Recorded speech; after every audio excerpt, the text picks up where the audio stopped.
Good morning, everyone. Welcome to our Flawless Talk. We are so excited to have Judge Steve Leifman with us today.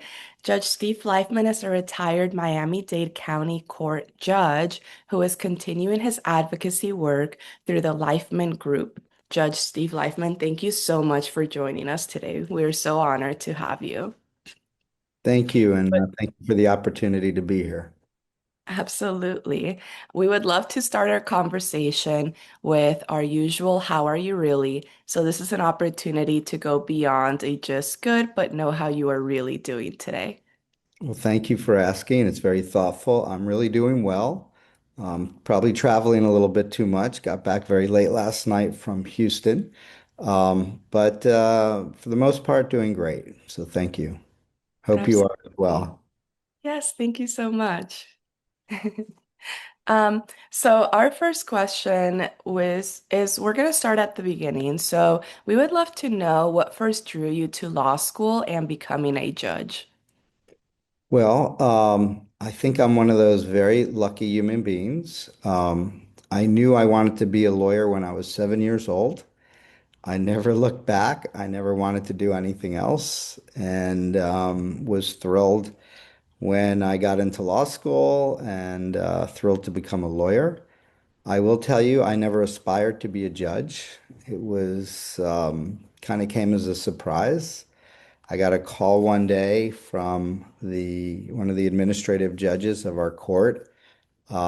She told me that a judge that I knew had to resign and that there was an opening, and she thought I should put my name in. At the time, I was head of the county court division for the public defender's office. At first, I thought she was joking, and 6 weeks later, I was a judge.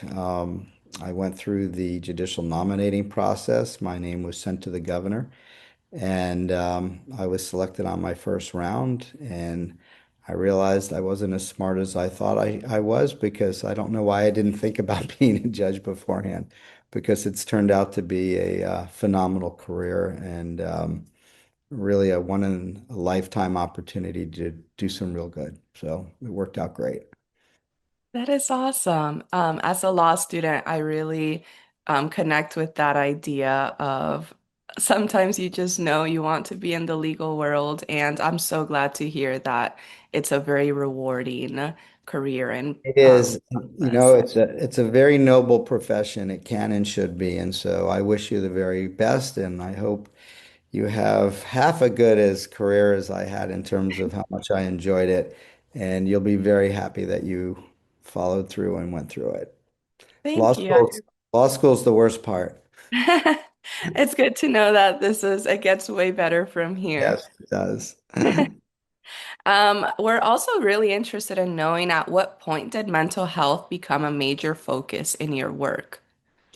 Yeah, it's my background is kind of odd. I jokingly tell people I'm the Forrest Gump of mental health because my life corresponds to the deinstitutionalization, my age, of the psychiatric hospitals in this country.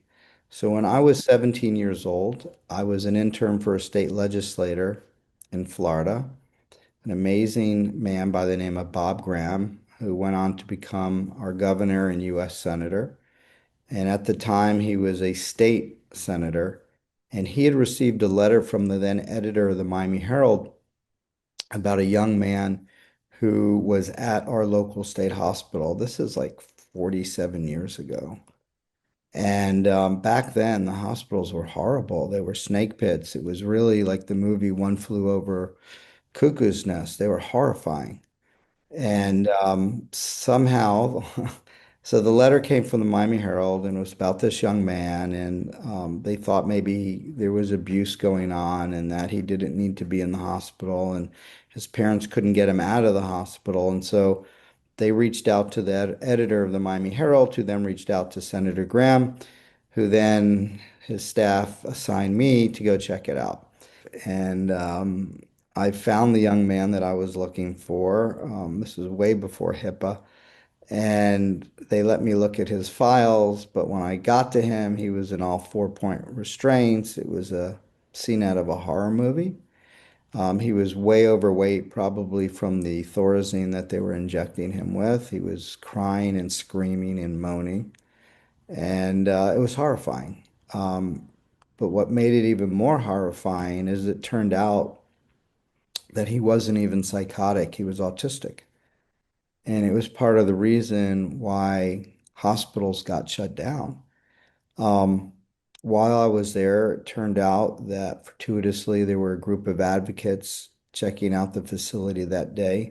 They heard that there was a representative from a legislator's office, albeit a 17-year-old who had no power and knew nothing, an intern. And they insisted that I take a tour of the facility. And they brought me downstairs. And I remember vividly today, it seems like yesterday, they brought me downstairs to what looked like a cage or a jail. And there were these seven men lying naked behind these bars while a guard stood there, and they were lying in their own feces, and the guard stood there and washed them down with a hose like they were animals in a zoo. It was really horrifying. It was probably part of the trauma that I endured that maybe led me into this path that I've been on since. But about 17 years later, I got appointed to the bench, and that hospital closed down. The good news is the young man that I went to see, we were able to get him out of the hospital and get him into a really amazing place to live. And he ended up having the best life he could possibly have, given his conditions, but certainly 1,000% better than the hellhole and the abuse that he was going through at the state hospital. About so 17 years later, I was on the bench and they closed that hospital.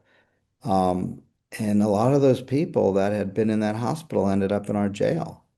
When I started as an assistant public defender, we had one wing of one floor out of nine housing people with serious mental illnesses. By the time I was appointed to the bench, we had three of nine floors housing people with serious mental illnesses. And I could see it coming when I was head of the county court division for the public defender's office, but it was kind of this slow tsunami, and people saw it but didn't really know what to do about it or how to react to it. And I actually, at one point, tried to convene a meeting of all the stakeholders when I was with the public defender's office, and literally nobody came. And a couple years later, I was appointed to the bench. And I had this horrible case where the defendant turned out to be a Harvard-educated psychiatrist who had had a late onset of schizophrenia, who had become homeless and started cycling in and out of the criminal justice system. He ended up having a full-blown psychotic episode in my courtroom. It was pretty traumatic for all of us. I had zero training at the time. No judge did in Florida on how to identify people with these illnesses, how to talk to people with these illnesses, or really even what to do with their cases. So I did what I was basically told to do, which was order a bunch of psychological evaluations to see if he was competent. But the problem with that in Florida at the time is if it was a misdemeanor and someone was adjudicated incompetent, we had no system, so we released people back to the street. It was the stupidest thing I'd ever seen. And so after keeping this guy in for months over a nothing minor offense, after I adjudicated him incompetent, I had to release him back to the street. And at the same time, not only did they find that he was incompetent to proceed, but the doctor said he was so sick at that point that he was imminently dangerous to himself or others. And so here I am, the law telling me I have no choice but to release him. I'm releasing a floridly psychotic man who's imminently dangerous to self or others. It was absurd. And fortuitously, the first national meeting on this issue happened about 2 months later. This was in January of 2000, so this is 26 years ago. And that April, there was this amazing conference, and I went, and they really had solutions. And I met with the people that ran it, and I made them come to my jail and show them all the horrible things that were going on across the street from the courthouse. and convinced them to give us a small grant, which they did. And we put together this amazing convening. And they gave us three national experts, and we spent the first half day just mapping out the intersection between the criminal justice system and the community mental health system. And what we found basically is that we were embarrassingly dysfunctional. I mean, the real sick people were us so-called policymakers that had designed a system to fail perfectly, and it perfectly failed. It was horrifying. Inexpensive, by the way. We were spending a couple $1 million a year on competency evaluations just for misdemeanors so that we could adjudicate them incompetent and release them back to the street. It is nuts. And so, as a result of this 2 day summit, we put together this written collaborative agreement and we put together a two-part approach, a pre and post-arrest diversion system. And it far exceeded our expectations. And I'll talk more about that in a minute. I will tell you, if I had to do it again, I would have had a three-part approach, not a two-part approach. But the research just wasn't there yet, and that was trauma. ACEs, adverse childhood experiences, was not known at that point in 2000. It came out a little later, I believe. And so what we know today is that a vast majority of women who are in jail and prison with serious mental illnesses have severe histories of trauma, mostly sexual abuse. And the vast majority of men who are in jail and prison with serious mental illnesses also have horrific histories of trauma. Sometimes it is sexual abuse, sometimes it is victims of domestic violence, sometimes they are just witnesses to really violent acts. And what we know today is that trauma, severe trauma, is physiological. It's not even an emotional response. It actually alters activity in the brain. And so, if you may have a predisposition for a serious mental illness, really bad trauma can be a trigger. And so, um, I would have invited the school board, some school board members. I would have invited the superintendent of schools, and we could have started much earlier identifying kids that are dealing with trauma. No, this is fascinating, and it's really important to see how alive and how significant that interrelation between mental health and the justice system is. Um, I mean, even till this day, I guess like the question is, why do so many people still end up in jail instead of getting treatment? So, 70% of people in jail today in the United States either have a serious mental illness, a substance use disorder, or both. I often joke that we need specialty courts for the 30% that don't, and we need a full therapeutic jurisprudence system for the 70% that do. Because while mental health courts can be helpful, they usually take too few people to make a dent in the problem. Um, Each year, we have about 2 million arrests of people with serious mental illnesses in this country and about 1.5 million cases. So you have about 500,000 people who, because of various issues, continuously cycle again and again. So we have like 1.5 million people arrested and 2 million incidents. And so it's a lot. And when the laws were written in this country, and this goes back to answering your question, when the laws were written in this country, the most acutely ill individuals, primarily with the psychotic disorders, were still in state hospitals. So when community mental health got designed, it was actually designed for people with moderate mental illnesses, not the severe and persistent. And so you had this perfect storm. You had the closing of state hospitals, which we refer to as the deinstitutionalization. We went from 550,000 beds to about 30 to 40,000. And understand our population grew significantly during those 70 years. Had we not closed the hospitals, and I'm not advocating that at all, but I'm making a point. Um, if our population had grown and hospitals had grown based upon the population, we'd have about 1.5 million people in state hospitals today.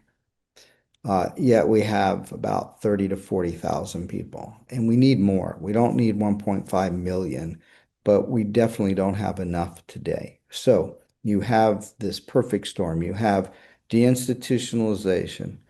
You have the war on drugs and the war on crime. You have massive cuts to housing in the 80s. You have something called sentencing guidelines that has a tendency to keep some people in jail longer than others. And combining with all this is that, and I think it was 1962, 63, President Kennedy signed this amazing Community Mental Health Act. His sister Rose had serious mental health issues. She had been lobotomized. It went terribly wrong. And so the family was just incredibly sensitive to mental health issues and to the horrors that were going on. And so he signed this bill to create this amazing community mental health system so that we could move people from the hospitals into the community. Well, tragically, due to the president's assassination and the escalation of the Vietnam War, very little money, if any, was actually spent to set up the Community Mental Health Act. And then at the same time, those factors that I mentioned started to happen. And so ended up happening is this population got thrown into communities that frankly was just not built for them. They lost their housing, they were sick, they had no money, they had no transportation, they had severed so many of their relationships, they had no treatment. And just to survive, they ended up committing a lot of quality of life offenses. People should understand that people with mental illnesses are no more dangerous than the general population. And candidly, on medication, people with mental illnesses are much less dangerous than the general population. But they have to survive. And, if we're not caring for them, but the frustrating part to me is that we never built the system that they needed. And so Right. instead of building a system that was effective for people that were this ill, we blamed them and we incarcerated them when we never provided them with the services that they needed to begin with to be able to recover and maintain recovery. And so now we have finally gotten to a point where we understand what's going on. We understand why things are the way they are. People are becoming more enlightened about it. But in many ways, we're like building the airplane in the air, and it's a lot harder, it's a lot more expensive, and it's a lot more complicated. But we are getting there, and we're very proud of the work that we did in Miami because it really has helped other communities start to do what we did. And I mentioned it's this two-part approach, and it has made a huge difference in our community, and now it's starting to make a huge difference in other communities. Yes, we are so glad to learn of ways that infrastructure is being created to be able to be proactive in regards to this. So, we would love for you to tell us more about the jail diversion project in Miami and how it came to life. And also, we would love to hear about that two-part approach and also what you would envision if it were a three-part approach. What we did is we decided we needed this two-part approach. And again, I said if we had to do it again, it would have been a three-part. We would have started screening kids for trauma in elementary school. That's what I would have liked to have seen happen. And I still think it's something we need to do. And if we can't get it done in the schools, then I think every pediatrician should be screening elementary kids for trauma and making sure that they get access to treatment if they need it. And my belief is that they would probably intervene in existing and ongoing trauma by doing those screenings because tragically, most of that kind of trauma is familiar. It's happening at home. It's not some stranger pulling your kid off the street. While that may happen very now and then, the real threat is usually right at home. And so we really need to be doing more to stop it and then making sure that kids get treated. Um, so we decided what we really needed to do was to slow the intake of the number of people coming into our system. When we started our program, we had 7,700 people, inmates, um, that were in our jail. We were arresting about 118,000 people a year. And we realized that we could never keep up with that and fix it if all we were doing was focusing on the post arrest, screening people and getting them treatment. It's like, a rat on the wheel. It's never gonna stop. And so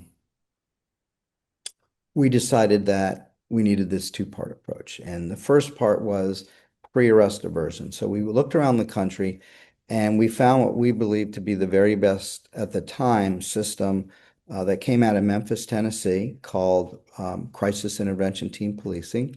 It is a 40-hour training program that teaches police officers, patrol officers specifically, on how to identify someone in crisis, how to de-escalate a situation so it didn't escalate, and how to and where to take people as opposed to arresting them. It started kind of slow. We had to go through a lot of gyrations and a lot of convincing of law enforcement that this was something they should do. We were aided by a grand jury report, which really helped promote what we were trying to do. But now we have the largest trained squad of CIT officers in the United States. We have over 9,500 officers trained at all 36 of our police departments in Miami-Dade County, and they have really become our heroes. What they have done is phenomenal, to say the least. We keep a lot of data, particularly on the two largest police departments, which would be the city of Miami, Miami-Dade County. Well, it's now called the Sheriff's Department. Um, and over a 10-year period, I have the absolute most recent data, not at my fingertips, but close. I have a 10-year snapshot for you. Those two departments alone handled 105,000, 268,000 mental health calls just over a 10-year period. The more significant part of that is they only made 198 arrests. Nobody was shot and killed. Very few injuries to either police officers or the individuals suffering from these serious mental illnesses. And it really made a huge difference. The number of arrests went down from 118,000 a year to 53,000. Our jail audit went from 7,400 to 4,400. We have closed one of our three main jails here in Miami-Dade County, not as a cost shift, but an actual cost savings to this point of about $239 million. And so this stuff works. And that was just the pre-arrest part. Something else happened that we had not anticipated at all is our police shootings almost stopped. And while race certainly can play a role in a police shooting, what we found is that PTSD may also play an outsized role in police shootings. Um, the woman that runs, or the women, there's two of them now that run our CIT training program, get between 150 and 250 calls a month from police officers that they have trained for their own personal mental health issues. And when we started to see that kind of volume and so many officers suffering with their own mental health issues, we went to the Police Chiefs Association and we got their permission um, to uh, refer these officers to treatment outside their departments. And it has made a huge difference. And we don't have to report it so long as they aren't homicidal or suicidal. But people should understand that last year and the year before that and the year before that and the year before that, more officers died from suicide than in the line of duty. And not only do they have high suicide rates, they have high domestic violence rates, they have high divorce rates, and they have high substance use rates. A lot of them are coming into law enforcement with severe histories of trauma themselves, whether it's military experience or other related experiences. A lot of them are a mess. Statistically, about 15 to 35% of all police officers don't have a little bit of PTSD, they have severe PTSD. And so when they get scared or something happens and they have a gun, sometimes bad things happen. And so by getting all these officers treated, we have seen a plunging of the number of police shootings we've had in Miami-Dade County. It's been really phenomenal. And that in and of itself helped the city of Miami improve its bond rating, which saved them millions of dollars. So all of this stuff works and it's been really effective. But we knew just having pre-arrest diversion wasn't going to be enough. We needed a post-arrest diversion as well. We have 36 departments. Sometimes people aren't exhibiting signs and symptoms. Sometimes they need to be arrested. So we also set up a post-arrest system. We changed the screening tool at our jail to use a validated tool. We changed who was doing the screening to make sure that a mental health professional actually did the screening, not corrections officers. Um, and we put a system in place. So now, if you get arrested on a misdemeanor, unlike that psychiatrist I talked about, if there's any indication that you may have a mental health disorder, you're segregated in the jail, you're seen by a psychiatrist within 24 hours of your arrest.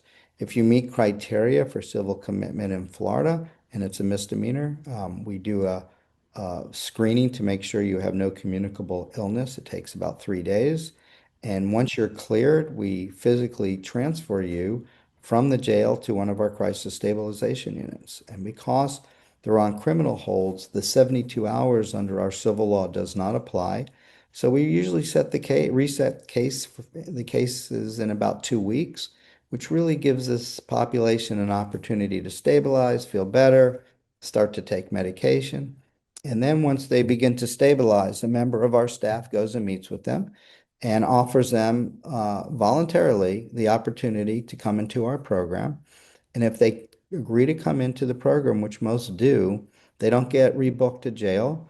They get taken directly to the courtroom where one of our amazing peers, people with lived experiences, some of them are graduates of our program, are waiting for them with clothes, with food, transportation, medication, a place where they're going to live. Everything has been arranged before they get out. And then the peer helps reestablish relationships with them, which helps incentivize people to continue to maintain recovery. Um, and it worked. Our recidivism dropped like a rock. The misdemeanor recidivism went from about 75% to 20%, which it's still maintaining today. And it worked so well that our state attorney agreed to allow us to expand it to nonviolent felony cases. Our recidivism among our felony population went from about 75% to 6%. It's a little counterintuitive, but the felony cases are actually a lot easier to handle than our misdemeanor cases. We've also done a bunch of other things. We set up an alternative program to competency restoration, which has been enormously effective. We got the law changed so that county court judges, who are the judges who handle our misdemeanors, have the authority or the jurisdiction to use what's called assisted outpatient treatment, which is a civil law. Um, but it's really effective in giving the criminal judges another tool for people who have been really homeless and sick for decades that have a lot of deficits and low baselines because of the amount of time they've gone untreated. It gives us an extra tool to help keep them in treatment.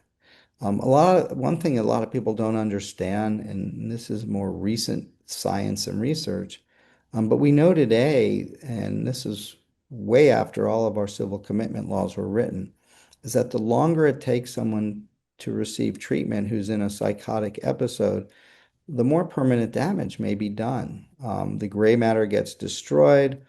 It becomes harder for them to function, and many times they're going to become a permanent ward of the state because they're so sick. But we don't have a system really set up to treat them. And so we have people that are living out on the streets for decades in psychosis, and a lot of damage is being done. I don't believe that we should always rush to treat someone right away. I mean, there's a process. Not everybody's going to need medication for life. And these medications, the older ones particularly, have a lot of side effects. So there needs to be a process. But I do believe at some point, if you are permanently hurting yourself or you're permanently cycling through these really acute systems of care, we're going to need to make sure that people get medicated. There are new medications out today. There's one in particular that seems to have very few side effects for schizophrenia, which is amazing. It's a real game changer. And so we need to rely on that new and modern science. And in some ways, we need to modernize many of our laws that are outdated. Um, we know that by getting people treated, we know that by introducing them to peers and giving them real opportunity and bringing all of these services around them, that we can make a significant difference. I will tell you, and this gets into probably the next question you wanted to ask, which is about the Miami Center for Mental Health and Recovery. Yes. Um, I'll just say this, and then we can have a little more dialogue. Um, We've done an amazing job. It has far exceeded our expectations, but we have not succeeded with 20 to 30% of the population that we want to succeed with. And we have a lot of data. We know who this population is. And there are a handful of people that are killing the entire system. And the reason is the existing community system just wasn't built for people with these really severe acute illnesses who have been psychotic for decades, who have all these deficits. And it's easier to think about these illnesses like cancer, like there's stage 1 through stage 4. Well, if you have stage 4 cancer, we're not going to send you to your dermatologist, right? We're going to send you to MD Anderson in Houston, which is where I was yesterday, or we're going to send you to um, uh, Sylvester in Miami or Sloan Kettering in New York. You're going to get the very best care. We don't have that for people with mental illnesses. We don't have anything for the stage 4 mental illness. And so people continuously cycle through these deep end systems. It's cruel, it's unfair. And the other thing we never talk about that we need to talk more about, and one of the things we were talking about at this conference, which was so interesting, um, most of this population is also comorbid. So not only do they have serious mental illness, not only do they have serious substance use disorders, they have very serious primary health issues. 50% of smokers in the United States have a serious mental illness, and a large percentage of people that are in the criminal justice system with mental illnesses smoke.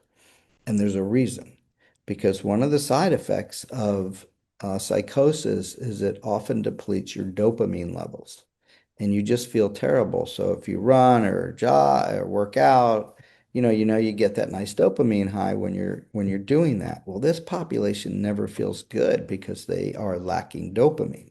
And so it turns out the nicotine stimulates a part of the brain that stimulates dopamine. And so they self-medicate with cigarettes. I used to be able to tell who had a serious mental illness in my courtroom by just looking at their hands because they're chain smokers and their hands were yellow.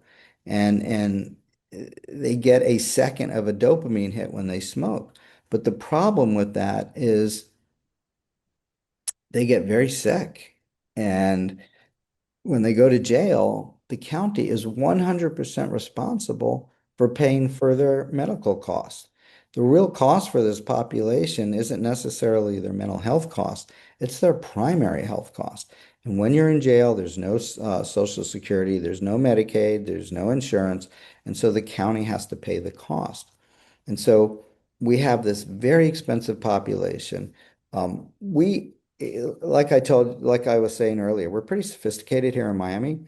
Um, the county, we set this up with them, actually sends us an electronic name every single day, or names of who is eligible to be diverted into our mental health program.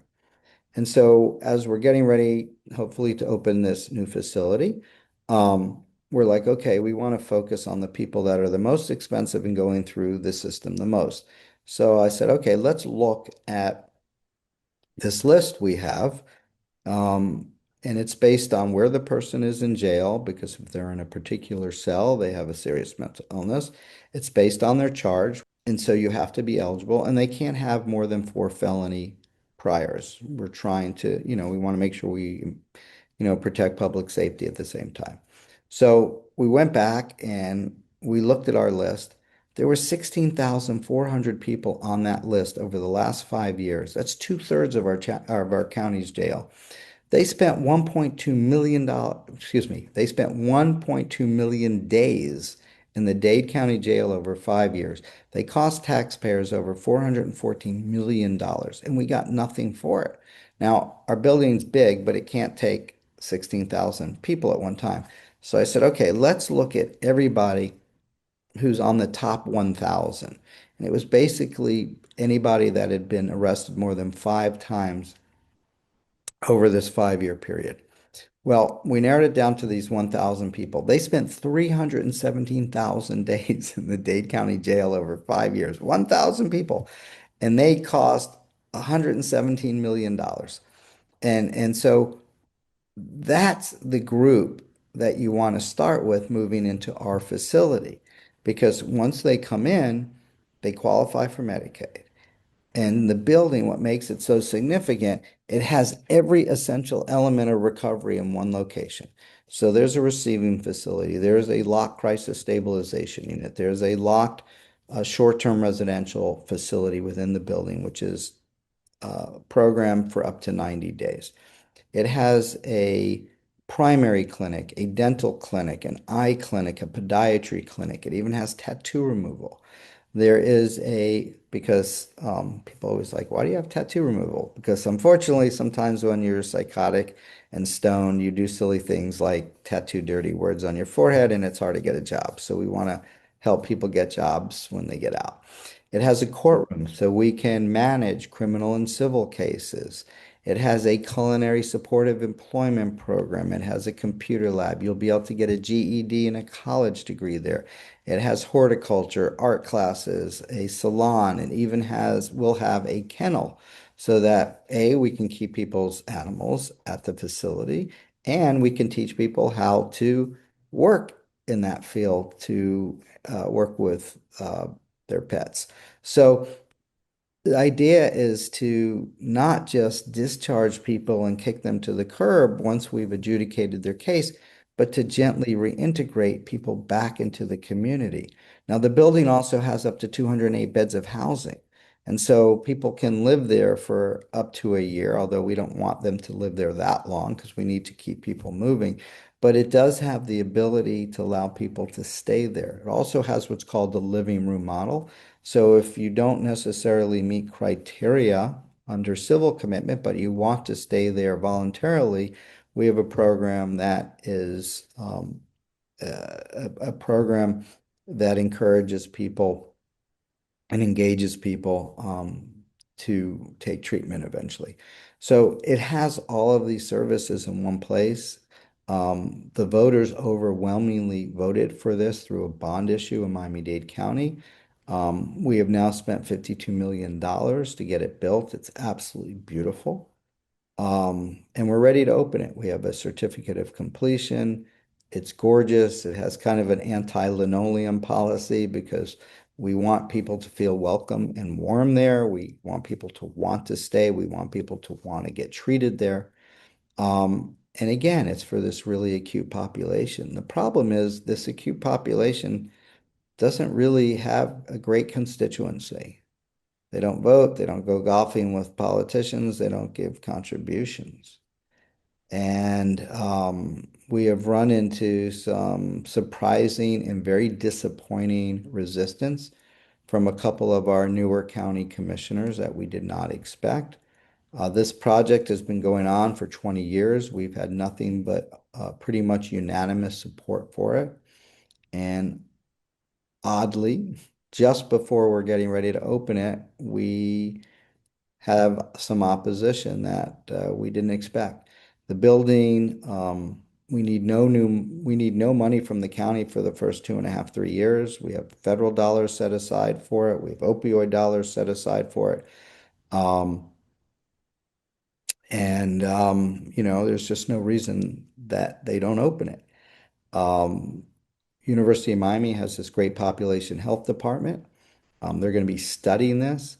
So we'll be able to show the county in a couple of years the impact, the savings, all those kinds of things, if it's worth keeping going.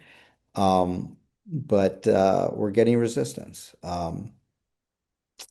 We also believe that the building has pretty good cost savings in it as well.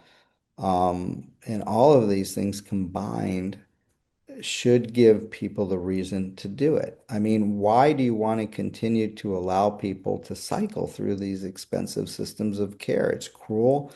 It doesn't do anything to improve public safety. The county spends 560 million a year in jail costs, of which 414 million a year are dedicated to people with mental illnesses. I mean, we're spending like 57 mil a year just in overtime for corrections officers because we don't have enough corrections officers. So we have a couple choices. You either hire a bunch of new corrections officers, which they are having a problem doing, or you lower the jail audit so you don't need so much overtime. It's kind of a no-brainer to us. But what we have recently heard is that there is a private for-profit company that hired a lobbyist and is trying to get into run the building. And, that has caused this to be delayed. And it's really unfortunate because the only people that are hurting, I shouldn't say the people that are hurting as a result of this are A, the taxpayers, um, who we are spending their money, $1 million a year to keep it closed. Two, it's doing nothing to improve public safety by keeping it closed. And three, it's denying people who are just really ill an opportunity to recover. We wouldn't do this to people with heart disease or cancer, so I don't know why it's permissible to do for people with serious mental illnesses. So it's an amazing place. We ought to get a camera in there for you and give you a tour of the facility because it's so beautiful. Hopefully, we'll get it open soon and we'll be able to show the country a better way to treat this really acute population that continuously cycles. Absolutely. It's so incredibly motivating and encouraging to see this project come to life. And beyond that, as you mentioned, also serving as a model for it to be implemented nationwide. Very inspired to hear how proactive this center is, or even the jail diversion program, how it really it's like this common theme of like not only reactive but also proactive. So it's really great to hear that, and about the reintegration and the housing provided, all of the components that seem to compound and make it difficult for certain populations to be able to prosper are being addressed. So I really do look forward to seeing the Miami Center for Mental Health Recovery come to life and continue to hear of all of the great impacts that it has. So that is definitely a great direction, and we would absolutely love to see just what it looks like and how it's functioning. We will definitely give you that opportunity. In the meantime, I can send you a link to the website so people can take a good look at the building. And if they're in Miami-Dade County and they're watching, please call your county commissioner and encourage them to vote yes. We're not even asking for any money. We just need the green light for the operating plan to be approved. Yes, absolutely. I feel like, as you mentioned, there are different distinct portions of the population that are affected, but ultimately, I would hope that we all care for the betterment of all members of our society, and it's important that we can play a part in that. Something that was very meaningful that you mentioned earlier that stood out was also the law enforcement and response that you were pointing to, and how um, programming can really address everything from civilians and the general population to also law enforcement that is responding to crises and within their own homes, but also within the communities on the ground. So I wanted to know more if, it seems to be a very successful training program. Do you see there are any areas of improvement or any new directions that you would like to see in this regard? Sure, it's a great question. So, not only do we do the 40-hour CIT training for the officers, we also do a 16-hour 911 call taker training to teach the call takers on how to ask the right questions to find out if the case is involving somebody with mental illness so we can get the right officer out to the scene. We have a 5-hour training for new police chiefs and their majors to teach them how to run the program. We have roll call training to make sure that the non-CIT officers know how to operate the program. And so we also have a liaison appointed at every single department and substation. They meet quarterly with our CIT coordinators and make sure that everybody is on the same page. And because we've been able to do this and we have such a robust CIT program, several years ago, after that horrible situation at the Parkland High School, that was in Broward, our local county sheriff's department, which oversees the whole county, set up something called the Threat Management Unit. And they go through every CIT call at every department around the entire county. In any case where there's a weapon involved or there's some kind of threat of violence, they follow up, not in a overtly law enforcement, but they send non-uniformed officers out to meet the person, talk to the person, offer help. If they think the person shouldn't have a weapon, there is a procedure in law to take the weapon from the individual while this is going on. And they just make sure the person gets access to real good care so it keeps the lid on something terrible from happening. This never could have happened without the CIT program that we have, and it's been really positive. Now, when we started the program 25, 6 years ago, CIT was one of the only models out there. There are now other good models as well that require less law enforcement officers to be involved, and I think that's a good trend, and I think it's not always the best use of an officer's time to be handling mental health calls. And plus, when they do transport someone to treatment, they have to usually put handcuffs on them. They are putting them in a patrol car. And it makes it really difficult for the person who's just sick, who hasn't committed a crime. And it adds more stigma to the situation. So there are some really great alternatives. The city of Miami now is piloting a co-responder team model, which has been amazing. I went out, I rode with them a couple of weeks ago. They have a police officer, a peer, and a psychologist. And the scenes I went to were just amazing. How they were able to de-escalate, how they didn't overreact, how they, in one case, were able to get this guy, a psychiatrist, on the phone to talk to him and convince him to voluntarily go in for treatment. It was seamless. He didn't want to be handcuffed, so they agreed not to handcuff him. It was just really amazing. And I think that's kind of a great model for the future. And I think, we still have to get away from transporting people in law enforcement vehicles, and make it a little less onerous and stressful. And so, we're moving in the right direction. And we have such great buy-in from our law enforcement community here in Miami-Dade County. As I said at the top of this interview, I could not be more proud of these officers. They really have made a huge cultural shift in our community. They're truly serving the community much better, and it's better for them as well. I mean, most officers go into this business to help people, and we haven't given them the tools to do it, but this is one of those unique areas that we give them the tools to do it, and they have responded magnificently in return. Absolutely. That's definitely very impactful. And as we begin to wrap up, I wanted to ask a question that we love here at Flawless, where if we were to ask you your concept of a flawless world, an ideal type of society, what would that flawless world look like to you? And in addition to that, what is giving you hope right now? Yeah, so thank you for that question. I was very privileged, honored recently, last end of 2024. I was part of a delegation to study the Trieste, Italy model, and I think it is an ideal system. They basically have no unhoused or homeless individuals. They have very few people with mental illnesses in the criminal justice system. They have very few people in the state civil hospital. We went and visited their forensic facility, which is where people go for competency restoration. They only had two patients there the day we were there, many more staff than patients.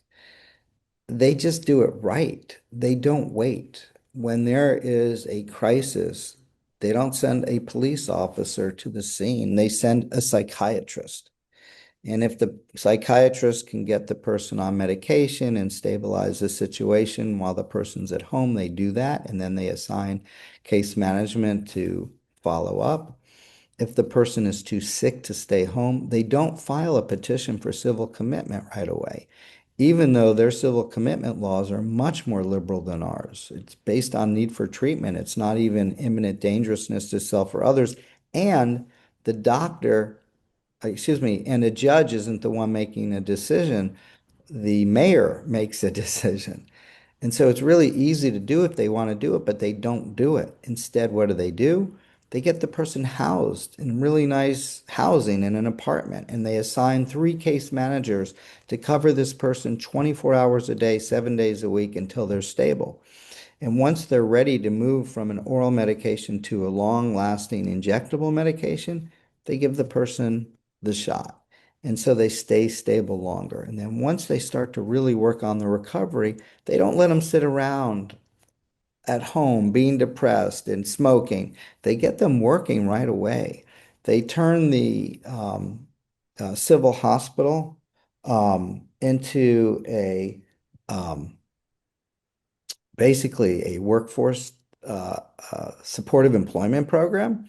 So they have a radio station the patients run, they have a restaurant the patients run, and they have this really cool chic clothing plant that the patients design and manufacture, where people come from around the country to buy their goods. So and I think one of the key points is they don't identify people by their illness. You're just so and so who happens to have an illness. And by doing all of that, intervening early, making you part of the community, not making you feel ostracized, making sure that you have the supports, and not letting you be sick for decades so that your gray matter is destroyed and your deficits are large, they don't have the issues that we have. And so if someone does begin to decompensate, they're able to intervene very quickly and make sure that they stay on a path of recovery. We do just the opposite here. So if you ask what a flawless society would look like, that's what it would look like to me when it comes to mental health. We wouldn't judge you by your illness. We wouldn't identify you by your illness. You're so and so who just happens to have an illness. And we would make sure that you had housing and case management and treatment and employment so that you had a fulfilling life. And if we would just do that instead of wasting all this resources, not to mention wasting these great minds and great people by letting them be sick for decades, and moving upstream like they do in Trieste, we'd have a much healthier, happier system, much less crime issues. We would be spending our tax dollars much more effectively and spending a lot less of it on criminal justice related matters that have really poor outcomes. I mean, look, if it really helped to lock everybody up with these illnesses and they would stop committing crime, then I would maybe say something else.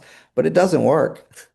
All it does is usually re-traumatize people that are sick and make them worse. So when they come out, they do worse things. And we know better today. You don't want to integrate low risk individuals, which means someone who's not at high risk of reoffending, with people that are moderate or high risk of reoffending because they find a new buddy to commit crimes with. So if you do this wrong, you're actually making public safety worse, not better.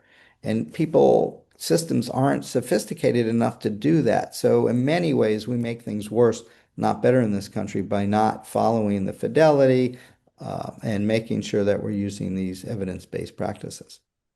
Absolutely. Thank you so much for working, so diligently and pouring so much into creating this flawless world for all of us. I will finish off with pulling back to a call to action, especially in regards to the Miami Center for Mental Health and Recovery. If there's a message or, again, reminding our listeners of that call to action. And also, any ways for our listeners to keep in touch or to follow along if there's any websites or any social media sites where we can follow along. So yeah, we do have an Instagram account, and LinkedIn usually. It's the Miami Foundation for Mental Health. And we'll make sure that, if you take a look at that or follow us, you can get the latest news on the center. Also, I'll send you a link to the website for the building itself. It's amazing. It is the first of its kind in the United States. It's going to be a huge game changer. And we only have about 1,000 homeless people left in Miami, and most of them are going to qualify to come in this building. So we're hopeful also by getting this facility open, we will become the first country, excuse me, first county in the country that has basically functional zero homelessness. And so this has all kinds of benefits. Plus, I don't know if I mentioned, I don't think so. We're going to turn the facility into a workforce development center. So we will be offering internships, fellowships, residencies to medical students, both in primary and psychiatric, also for psychiatric nurses, social workers, you name it. We're going to offer it as an opportunity to grow our workforce. Plus, it's going to be a research hub. I mentioned, work with University of Miami Population Health, and we could also do clinical research. We want to make sure that we are doing a much better job growing our workforce and researching our work to make sure that we can show people that this is the best way to do things or not. But we won't know without really good research, and this gives us that opportunity to do that. Great, thank you. I am again so inspired by how well-rounded and how again it's really addressing every single part of responding. So thank you so much, and we really truly appreciate gaining so much insight and knowledge from you today. So thank you for joining us for this flawless talk. We really appreciate it. Thank you, and I wish you the very best in law school. What year are you? I'm a first year student. Ah, okay. That's the hardest. It gets easier after this. Sure, you're doing great. Enjoy it. Thank you again. And you're going to be a wonderful lawyer. Your questions were fabulous, and I wish you all the best. Thank you so much. Great. Thank you so much. Have a great one.